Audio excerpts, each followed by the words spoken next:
Ötzi the Iceman.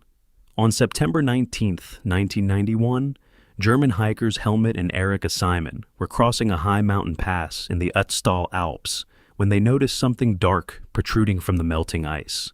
At first, they could see only the back of a human head and part of a shoulder. The body lay face down in a shallow pool more than 10,000 feet above sea level, close to the modern border between Austria and Italy. The hikers assumed they had found a mountaineer who had died in a recent accident. Even the first recovery team treated the remains as a modern casualty. Then the objects emerging beside the body began to change the story. There was a copper axe, a flint knife, an unfinished longbow, and a quiver containing arrows in different stages of preparation. His clothing had been assembled from leather, hide, woven grass, and fur. These were not the possessions of a missing 20th century climber.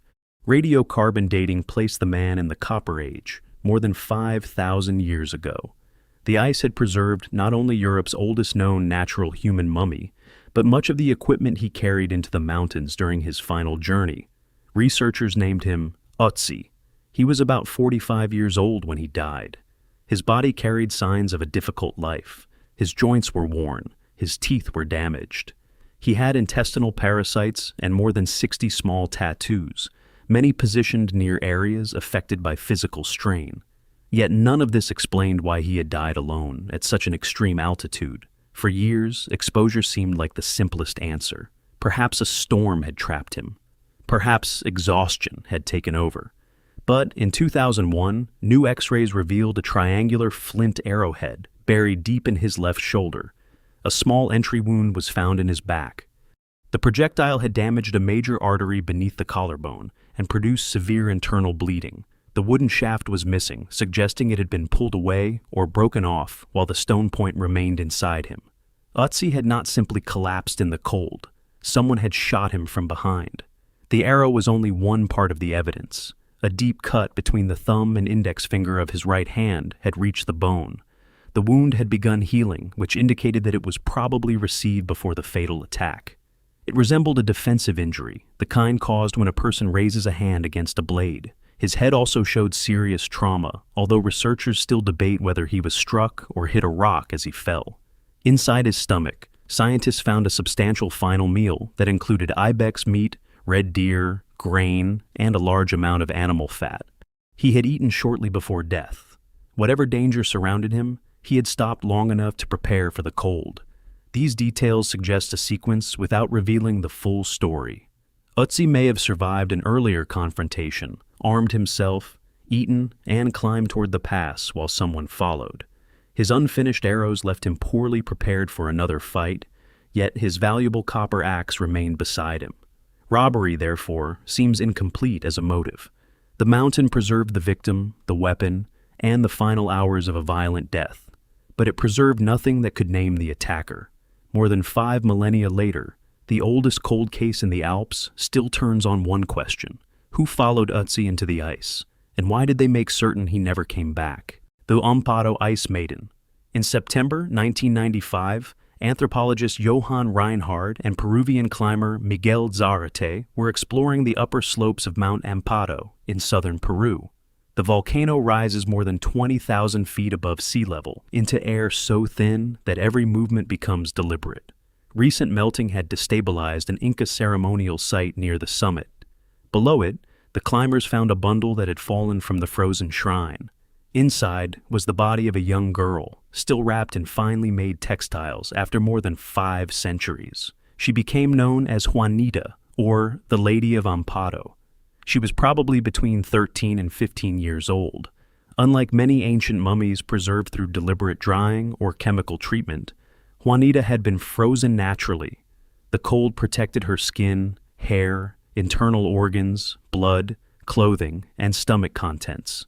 Her survival was so complete that researchers were not examining only a skeleton.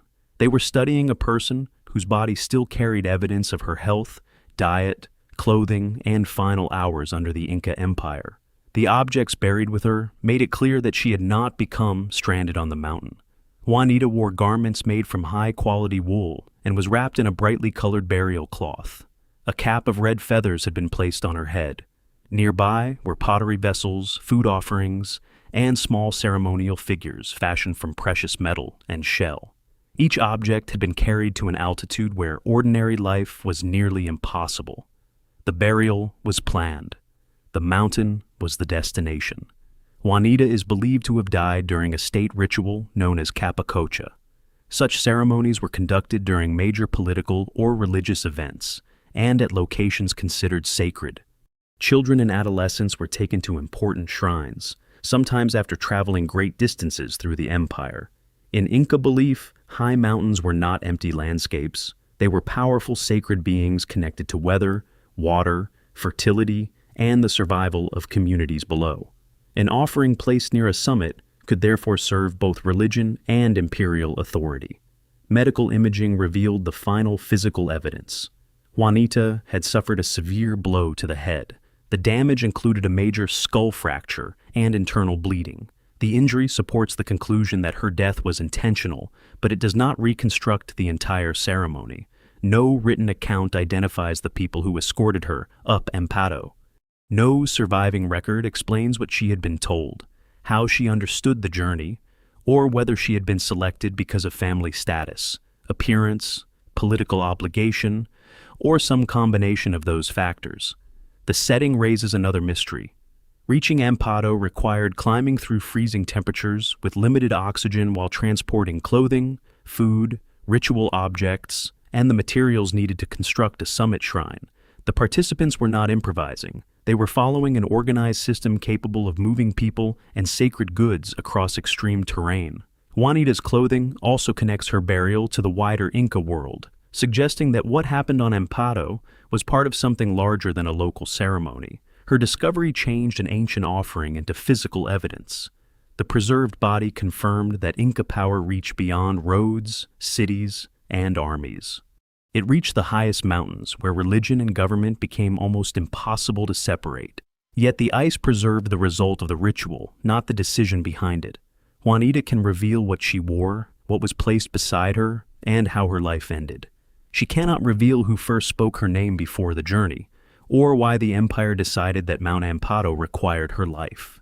The Siberian Ice Maiden. In 1993, Russian archaeologist Natalia Polosmak was excavating a burial mound on the Ukhok Plateau in the Altai Mountains.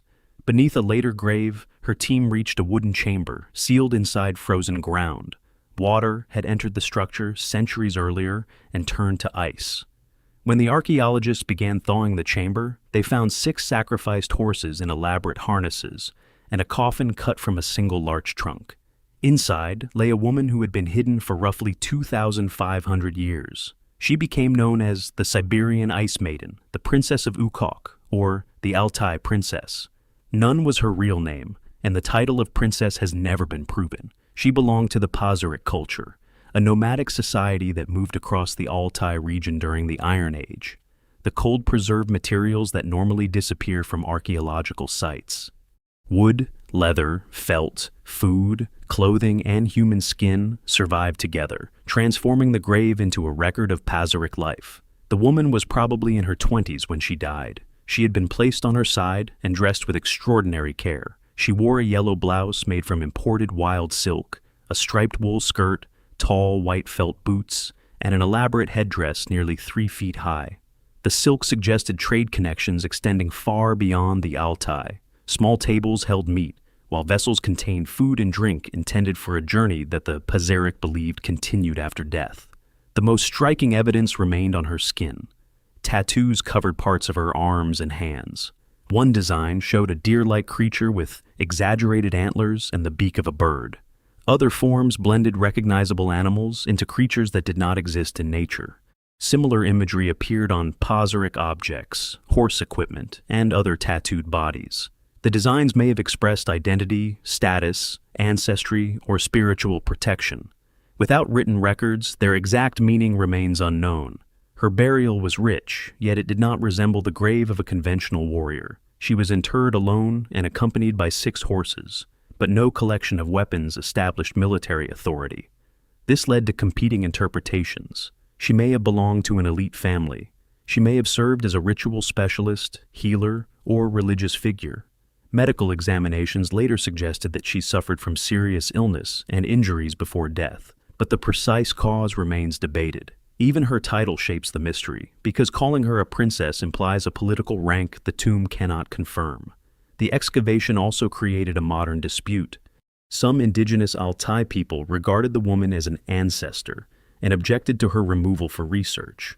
Demands were made for her return and for greater respect toward the burial grounds of the Ukok Plateau. Her remains were eventually housed in a specially designed chamber at the National Museum in Gorno-Altaysk.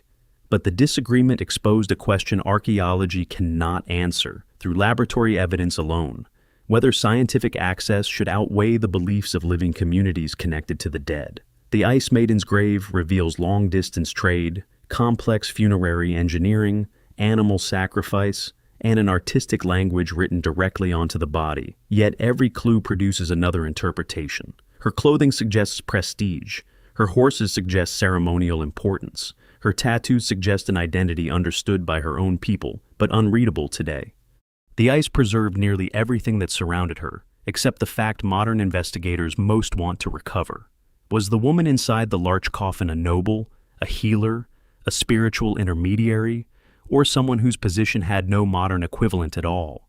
Kwäday Dän Ts'ìnchi. In the summer of 1999, 3 hunters crossing a melting glacier in northwestern British Columbia noticed pieces of worked wood lying above the tree line. The location was inside Tatshenshini Alsek Provincial Park, near the boundary with Yukon. Wood should not have been scattered across the ice at more than 5,000 feet. When the hunters searched with binoculars, they saw human remains emerging from the glacier. The person had not been deliberately buried there. He appeared to have vanished during a journey centuries earlier. The discovery occurred within the traditional territory of the Champagne and Ishihik First Nations. Before the find was publicly announced, community representatives were consulted. They gave the young man the Southern Tuchon name Kwäday Dän Ts'ìnchi, commonly translated as long ago person found. Radiocarbon dating indicated that he had died between roughly 300 and 550 years before his discovery. He was approximately 18 or 19 years old and had been in good physical condition. No clear fatal injury was identified.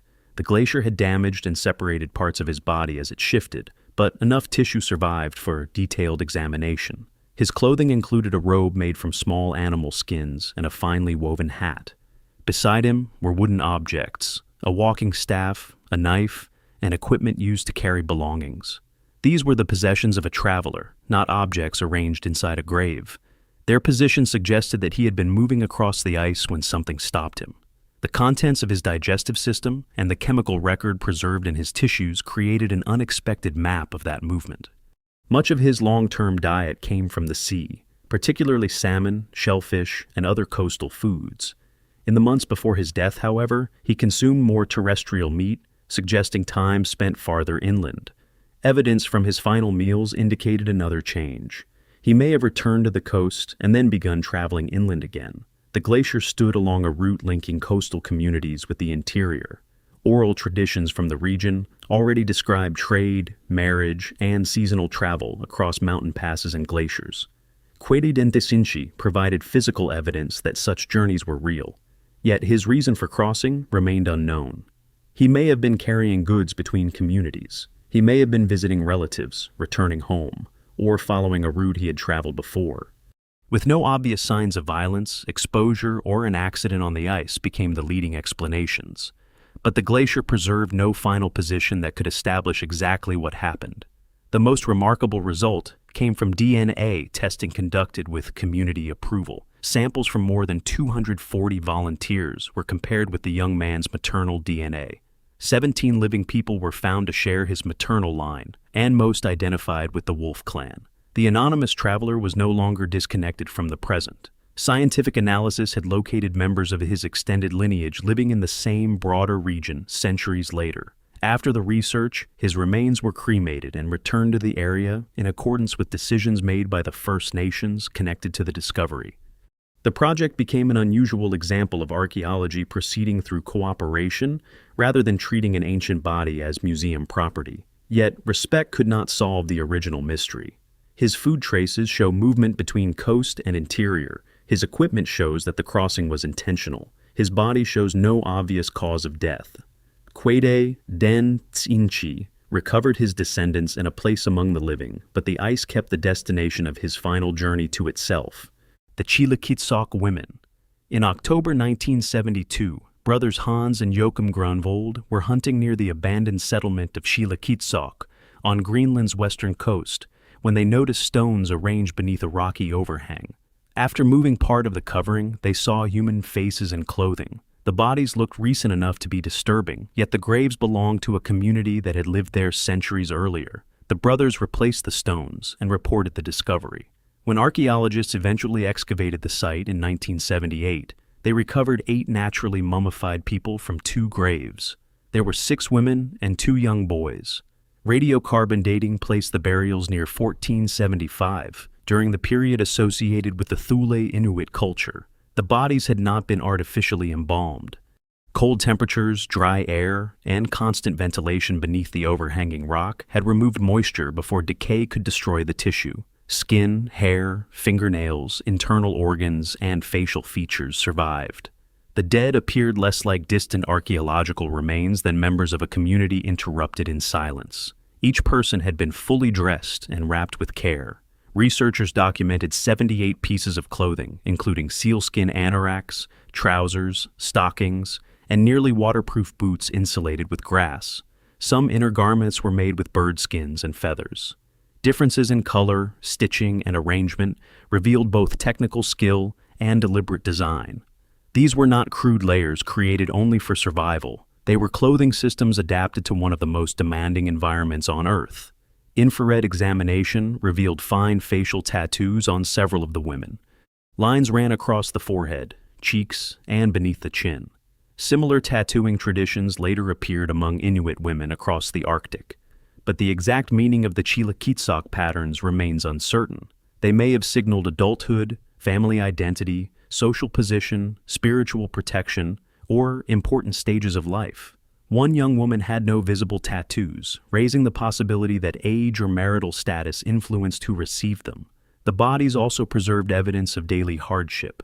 Teeth were heavily worn, partly from a demanding diet and possibly from using the mouth while preparing animal skins. One older woman had a serious malignant growth and a poorly healed shoulder injury. Examination of another woman's lungs revealed heavy contamination, consistent with years spent inside enclosed dwellings illuminated by oil lamps. Yet researchers could not identify a single cause of death shared by the group. There was no clear evidence of a violent attack or sudden catastrophe. DNA analysis showed maternal relationships linking some individuals across the 2 graves, but not everyone belonged to one direct family line. This complicated the original assumption that the burial simply contained 2 separate households. It also deepened the central question: why were 6 women and 2 children buried together while no adult men were present?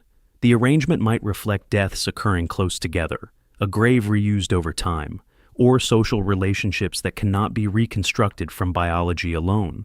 The Qilakitsoq mummies reveal how these people dressed, worked, breathed, traveled, and marked their faces.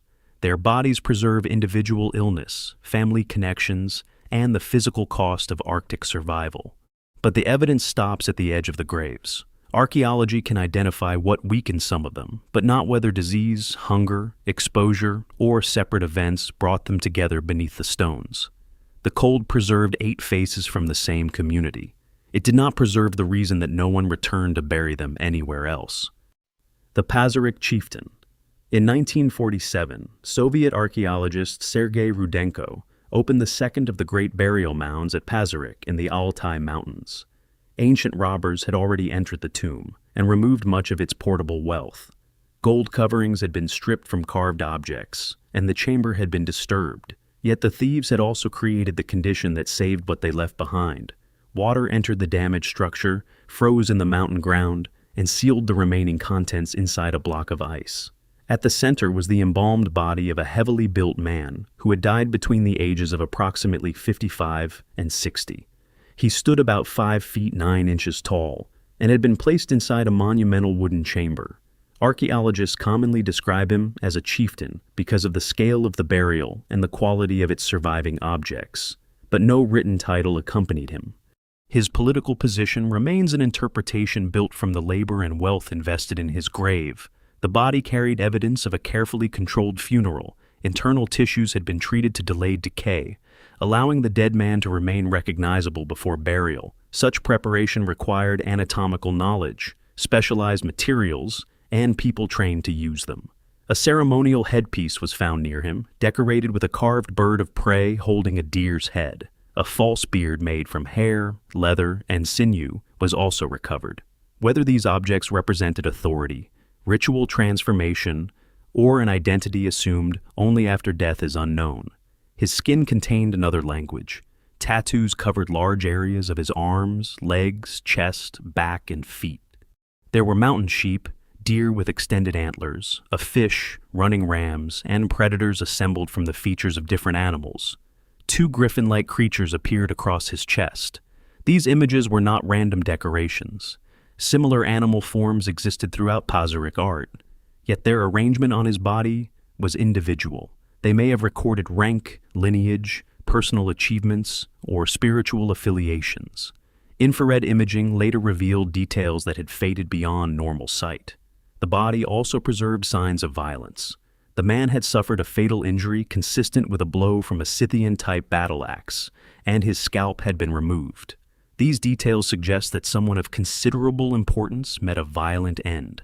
But the sequence remains uncertain. He may have been killed and scalped by an enemy before his people recovered the body. The removal of the scalp may instead have formed part of the treatment performed after death.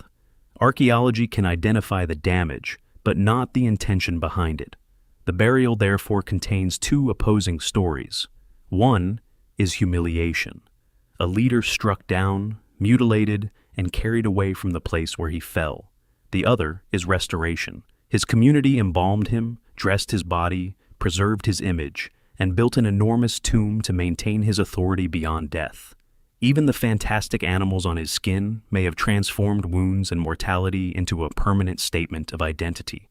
The tomb robbers removed the objects they understood as valuable. The ice preserved the evidence they ignored. It revealed the man's age, physical strength, tattoos, fatal trauma, and the extraordinary effort spent preparing his remains. Yet, none of those details proves whether he ruled through warfare, religion, ancestry, or control of trade across the steppe. His grave demonstrates power, but not its source. The Pazyryk Chieftain entered the tomb with a title his society could recognize. What survived was only the body of a powerful man, whose exact kind of power has disappeared. The Zheleny Yar Mummies. Near the Arctic Circle in western Siberia, archaeologists began investigating a cemetery known as Zheleny Yar at the end of the 20th century. The site lies on a floodplain island near the city of Salikhard, where frozen soil can preserve materials that would disappear almost anywhere else. Beneath the surface, researchers found medieval graves containing bodies wrapped in fur, plant fiber, and overlapping sheets of birch bark. Some remained sealed inside burial cocoons created 8 centuries earlier. The cemetery dates mainly to the 12th and 13th centuries. Its builders left no written explanation of who they were or what they called themselves. Dozens of graves have been excavated, and several contained naturally mummified remains. The internal organs of some bodies survived in recognizable condition, including traces of the brain, lungs, liver, and intestines. The preservation was not created by conventional embalming. Low temperatures and dry conditions removed moisture before complete decomposition could occur. But cold was only part of the burial system. Copper plates had been placed across the faces, chests, abdomens, and legs of several individuals. Some bodies were almost enclosed by metal. Copper can inhibit microbial growth, so the plates may have contributed to preservation, although researchers have not established that mummification was their intended purpose. The metal may have been ceremonial, protective, or a display of status. Its position over the face suggests that it carried meaning beyond simple decoration. One carefully examined burial contained a young person wrapped in multiple layers of birch bark and fur. Copper plates covered several areas of the body, while a small bronze battle axe and other metal objects were placed inside the cocoon. Computed tomography revealed preserved organs without requiring the wrappings to be destroyed. The combination of weapons, metal coverings, and elaborate preparation suggested importance, but it did not explain what role the individual was expected to hold in life or death. Other objects found at Zelený Jar point toward connections far beyond the Arctic. Metal vessels, ornaments, weapons, and imported goods indicate exchange networks extending across northern Eurasia. The people buried there were not isolated at the edge of the known world. They lived along routes capable of moving materials, artistic styles, and perhaps religious beliefs across enormous distances. Yet the cemetery does not match neatly with a single historically documented population. Ancient DNA added another complication. Maternal lineages recovered from the mummies included genetic patterns associated with both western and eastern Siberia. This mixture may reflect migration, marriage, trade, or a population that occupied a crossroads for generations. It does not provide a simple modern identity for the dead. The physical evidence shows contact between distant regions, but not the language, political organization, or name of the community that created the graves. The copper masks remain the most visible part of the mystery. They may have concealed the faces, protected the dead, represented another identity, or marked passage into an afterlife. No surviving text selects one explanation. Even the exceptional preservation may have been partly accidental, produced when ritual materials met permafrost, conditions the mourners could not fully predict. Zelený Jar therefore preserves a society through fragments, mixed ancestry, imported metal, fur clothing, weapons, and bodies sealed inside birch bark. The cemetery proves that a complex medieval community occupied the Siberian Arctic and participated in a much wider world. What it does not reveal is why some of its dead were given metal faces. The people survived beneath the frozen ground, but the belief that placed copper between them and eternity did not. The El Toro Mummy. On January 26, 1964, Argentine mountaineers reached the upper slopes of Cerro El Toro near the border between Argentina and Chile. At nearly 20,000 feet, they found stonework that could not have formed naturally, a ceremonial platform, a circular arrangement of rocks, and a shallow burial pit. Inside the pit was the frozen body of a young man, folded into a compact position and wrapped against the cold. The discovery proved that Inca travelers had climbed the mountain centuries before modern equipment made such ascents less dangerous. The man became known as the El Toro Mummy. He was approximately 19 or 20 years old and had died during the period of Inca control in what is now Argentina's San Juan province. His preservation resulted from the extreme altitude. Low temperatures froze the body before normal decay could occur, protecting skin, hair, clothing, and soft tissue for roughly 5 centuries. Unlike Juanita and many other high-altitude offerings, El Toro was not an adolescent girl dressed in textiles associated with the Inca elite. His garments were comparatively simple and included fibers connected with guanaco rather than the finer vicuña cloth worn by people of the highest rank. The objects accompanying him also lacked the abundance seen in some royal Cappadocia burials. Researchers therefore concluded that he was probably an ordinary young man, rather than a member of the nobility. That conclusion created an immediate problem. The Inca Cappadocia ceremony usually selected children or adolescents considered physically unblemished. They were prepared, dressed, and transported to sacred locations as offerings during major imperial events. An adult male from a non-elite background did not fit the usual pattern. Some early theories described El Toro as a messenger, a prisoner, or a substitute chosen during an emergency. None of these identities has been established by direct evidence. The cause of death produced another dispute. Earlier examinations were interpreted as showing blood stains, head trauma, or strangulation. Those claims entered popular accounts and were repeated for decades. Later, forensic evaluation found no convincing sign that he had been struck or violently killed. The young man may instead have died from exposure after being placed in the burial area, allowing cold and oxygen deprivation to complete the ritual. But the available evidence cannot reconstruct the exact sequence of his final moments. The location makes an accidental death unlikely. His body was not found loose on a climbing route. It had been positioned inside a prepared feature beside ceremonial architecture. Someone escorted him to the mountain, arranged the burial, and left him there deliberately. Reaching that elevation required supplies, experienced guides, and knowledge of the terrain. The expedition itself was an act of organization, even if the reason for selecting this particular man has disappeared. El Toro therefore challenges the most familiar description of Inca mountain sacrifice. The site supports a ritual interpretation, but the victim does not match the expected profile. His age, clothing, and social position suggest that Capacocha may have been more flexible than surviving colonial accounts imply. Or the ceremony on El Toro may have belonged to a different category that modern archaeology has incorrectly placed under the same name. The mountain preserved a body that should clarify the ritual. Instead, it exposed an exception. A common young man was taken to an imperial sanctuary, buried with deliberate care, and left where the atmosphere itself could end his life. The unresolved question is no longer simply how he died. It is what happened within the Inca world that made an ordinary adult man the necessary offering on Cerro El Toro. The Aconcagua Mummy. In 1985, mountaineers exploring the southwestern side of Aconcagua in Argentina noticed a stone enclosure at an elevation of roughly 17,400 feet. Inside was a frozen bundle containing the body of a boy approximately 7 years old. He had been placed within a semicircular structure, wrapped in textiles, and surrounded by ceremonial objects. This was not an accidental death on a mountain trail. The grave had been constructed as part of an Inca ritual more than 5 centuries earlier. The body became known as the Aconcagua Mummy. Cold, wind, and dry air preserved soft tissue well enough for researchers to examine not only the burial, but the child's biological history. 6 small figurines accompanied him. Red pigment appeared on his skin and clothing, while the arrangement of textiles followed traditions associated with Inca Capacocha ceremonies.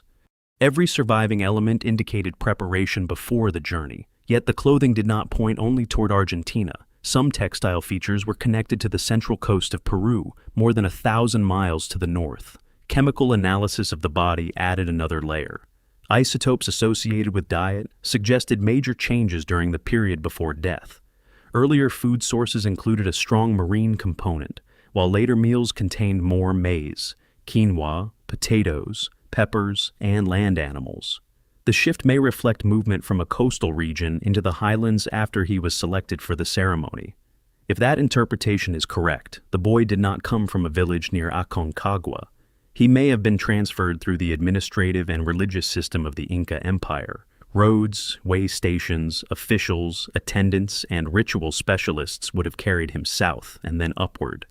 His final destination was not simply a mountain.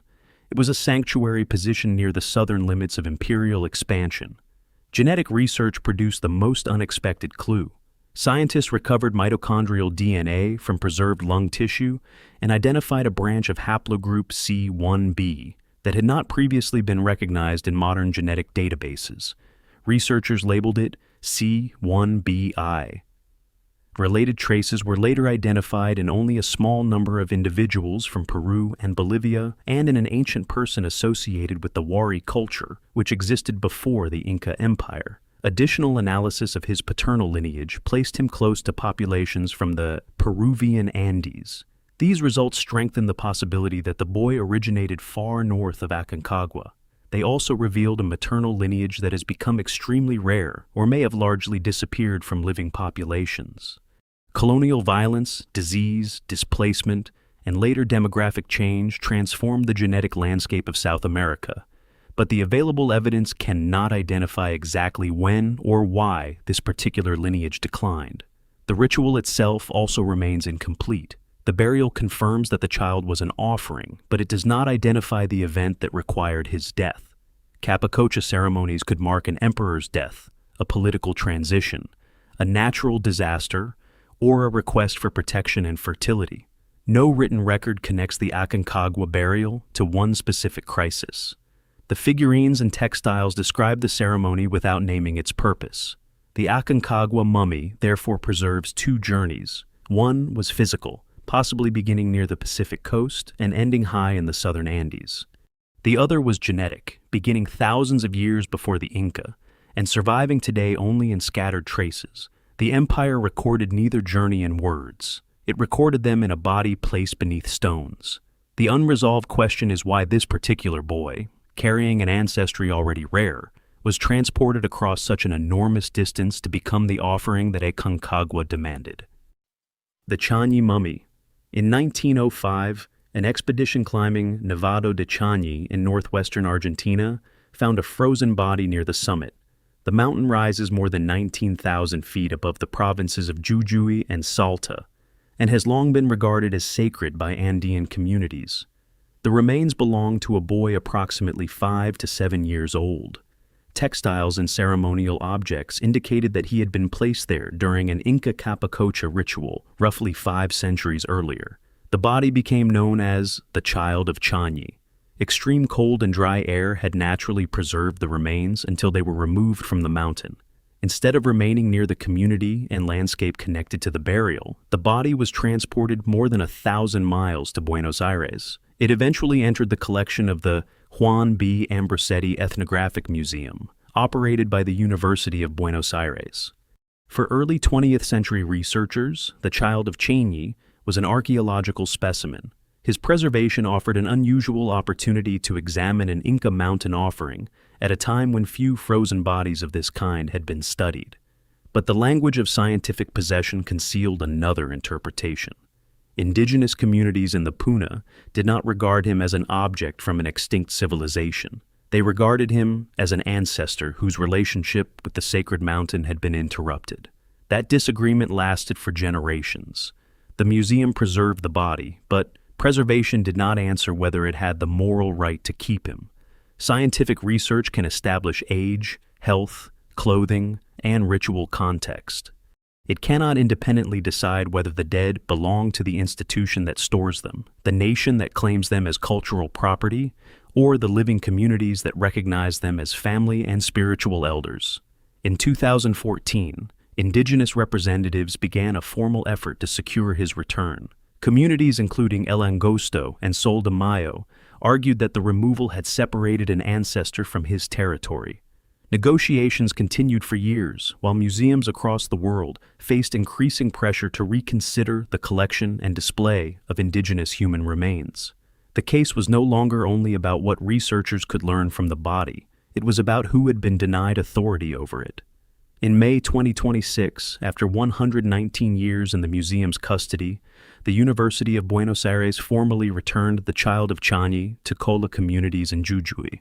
University officials apologized for the delay. The remains were transported to the town of El Moreno, where they were received with music, coca leaves, prayers, and ceremonies. Community leaders described the child not as a mummy, but as a beloved ancestor returning home. The restitution did not settle every question. At the time of the return, the final place where the remains would rest had not yet been publicly determined.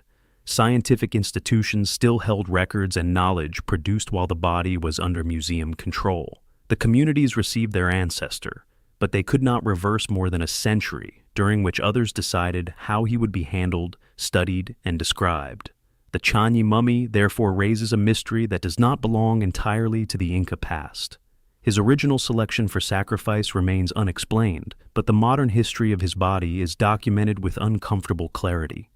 He was removed, renamed, classified, and kept far from the mountain that gave the burial meaning. The question left behind is not whether science gained knowledge from him. It is whether knowledge obtained without lasting consent can ever outweigh the right of the dead to remain connected to their own people. The Berel frozen tombs. In 1998, a Kazakh and French archaeological team began opening Kurgan 11 at the Berel Cemetery in eastern Kazakhstan. The mound stood on a terrace above the Bukhtarma River in the Altai Mountains, surrounded by other burial monuments. Beneath its stone surface, excavators entered a chamber dating to approximately 294 BC. Ancient robbers had already reached the human burial, but in another section of the grave, the frozen ground still held an extraordinary procession. 13 horses had been sacrificed and arranged beside the funerary chamber. Their skin, hair, muscles, saddles, bridles, and decorative equipment survived in the ice. The horses were not treated as identical offerings. Each carried a different ceremonial costume. Some wore wooden ornaments covered with gold foil. Others bore images of deer, griffins, lions, birds of prey, and fantastic animals combining features from multiple species. The animals appeared prepared to carry their owners into a world governed by transformation. Inside the wooden chamber were the damaged remains of a man and a woman. Their bodies had been partially mummified before ancient looting disturbed the burial. The scale of the mound, the number of horses, and the quality of the surviving objects indicate that at least one of them belonged to the highest level of society. The man is often described as a prince or ruler, but no inscription confirms his title. The grave demonstrates rank without revealing the political system that produced it. The human remains also carried physical evidence. The man had suffered injuries, including damage to the skull, while several broken ribs had healed before his death. Researchers have debated whether he died violently, but disturbance inside the tomb makes the final sequence difficult to reconstruct. The woman's identity is even less certain. She may have been a relative, partner, ritual attendant, or another elite figure whose authority depended on relationships no longer visible in the burial. The horses reveal a wider network. Artistic motifs on their equipment resemble forms known from the Persian world, Central Asia, China, and other Pazyryk sites. The people of Berel did not merely copy foreign designs. Their craftspeople reshaped imported images into a distinct step style. A Persian horned lion could become a creature held in the beak of a bird. Symbols moved across continents, then changed meaning in the hands of local artists. The tomb's preservation presents another question. A deep wooden chamber was covered by a massive mound of stone. Cold air circulated through gaps between the rocks, while water entering below froze around the burial. The structure produced a stable frozen environment that protected organic material for more than 2 millennia. Archaeologists understand how this artificial microclimate formed. They cannot prove whether the builders fully understood that their construction would preserve the dead. If the freezing effect was intentional, the Berel tombs were not simply graves. They were machines designed to hold bodies, horses, textiles, and symbols beyond ordinary time. If it was accidental, then a funerary tradition created preservation without recognizing its own technical achievement. Either possibility changes how the burial should be understood. Kurgan 11 contains elite power on an enormous scale. 2 people, 13 horses, imported artistic influences, and hundreds of hours of specialized labor. Yet the human titles vanished while the equipment of the horses survived. Berel shows how status was displayed, but not who had the authority to command such a sacrifice. The final mystery is whether the ice preserved a ruler's journey into the afterlife or a performance created to convince the living that his power could survive death. The Llullaillaco Maiden. In March 1999, an archaeological expedition led by Johann Reinhard and Constanza Cerruti reached a ceremonial platform near the summit of Llullaillaco, a volcano on the border between Argentina and Chile. At more than 22,000 feet, the air contained less than half the oxygen available at sea level. Beneath the platform, the team found 3 Inca bodies surrounded by textiles, vessels, food, and miniature figures. One was an adolescent who became known as the Llullaillaco Maiden. She was approximately 13 to 15 years old and had been placed in a seated position with her head bowed. Her clothing, braided hair, skin, and internal organs remained exceptionally preserved. The constant cold had frozen her shortly after death, preventing the collapse seen in most ancient mummies. She appeared less like a body altered by centuries than a person still occupying the final posture chosen for her. The strongest record of her preparation was not found among the grave goods. It was contained inside her hair. Human hair grows in a sequence, storing chemical traces from food and substances consumed during life. By testing segments from the maiden's long hair, researchers reconstructed changes during her final year. Her diet shifted toward foods associated with higher status, including greater quantities of maize and animal protein. Her daily life had been transformed months before she reached Llullaillaco. The ceremony had begun long before the climb. The chemical record also revealed coca and alcohol. Her consumption of coca increased sharply about a year before death and reached its highest level several months later. Alcohol intake rose dramatically during the final weeks. Chewed coca leaves were still present in her mouth when the tomb was opened. These substances may have reduced hunger, fear, exhaustion, and awareness as she traveled upward. They may also have helped ritual attendants maintain her compliance. No clear fatal wound was found on the maiden's body. The evidence suggests that intoxication, cold, low oxygen, or a combination of these factors, brought about her death after she was placed inside the chamber. Inca chroniclers described Capacocha victims as honored messengers who continued to exist beside the gods and sacred mountains. But those accounts were recorded after the Spanish conquest, and often through colonial interpretation. They describe the ritual's official meaning, not the private thoughts of the person chosen to die. Her hair therefore records preparation without recording consent. It shows when her diet changed and when coca and alcohol entered her life in greater quantities. It cannot reveal what she was told, whether her family had any power to refuse, or when she understood that she would not descend from the mountain. The biochemical evidence is precise, but the human experience remains inaccessible. The Llullaillaco Maiden is now preserved in a controlled chamber at the Museum of High-Altitude Archaeology in Salta. She remains both a scientific subject and a person claimed within a continuing indigenous heritage. Her body has produced extraordinary knowledge, but it also forces modern observers to confront the power that created the evidence. The ice did not preserve a sudden accident. It preserved the final stage of an organized process in which food, clothing, religion, intoxicants, and imperial authority gradually transformed an adolescent into an offering. Science can reconstruct that process almost month by month. What it cannot recover is the moment when the maiden realized that every step upward had been planned by people who already knew she would never return. Conclusion: these frozen bodies reveal a pattern more complicated than preservation. Ice can protect skin, hair, clothing, food, wounds, and even the chemical record of a person's final months.